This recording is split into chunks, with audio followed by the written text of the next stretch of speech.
My work is inspired by 16th century painters Hieronymus Bosch and Peter Bruegel, and they're sort of typical genre painters who used to do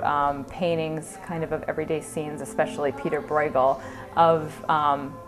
their time period. So what I do is I oftentimes sample imagery from works that sort of express the everyday of their history and their contemporary period with today's contemporary scenes, and sort of show how things have either changed or not changed.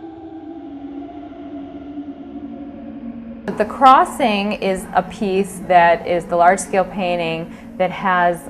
installation elements that sort of make it look as if parts of the painting are moving into the viewer's space. So it kind of gives a little bit of a mix of fantasy and reality, almost like the viewer is physically entering into the painting, and when there's pieces of it around them, they maybe can engage more with the narrative, like they really fill a space, and you really can't ignore it because you're part of it.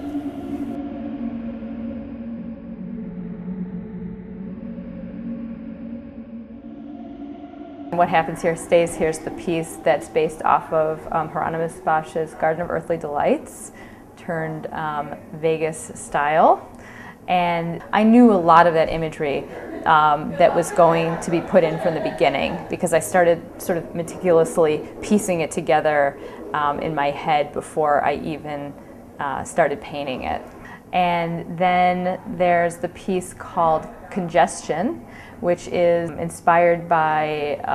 a Peter Bruegel pastoral landscape that looks like it's being overtaken by a humongous highway system moving towards a city that's both new and old and antiquated and modern at the same time.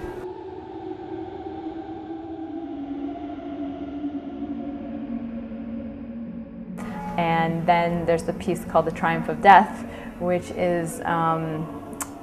also referencing a Peter Bruegel piece, also called The Triumph of Death. I sort of took the title directly. And this is a piece in which figures are kind of moving towards these skulls, these skeletons behind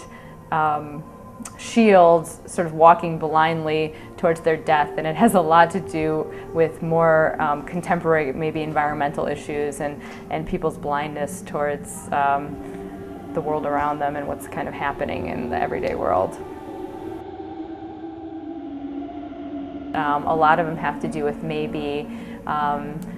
showing how a landscape that's maybe been around since the 1500s and 1600s, how it's changed and molded over the years, and how we're sort of affecting our environment, negatively, sometimes positively, but sort of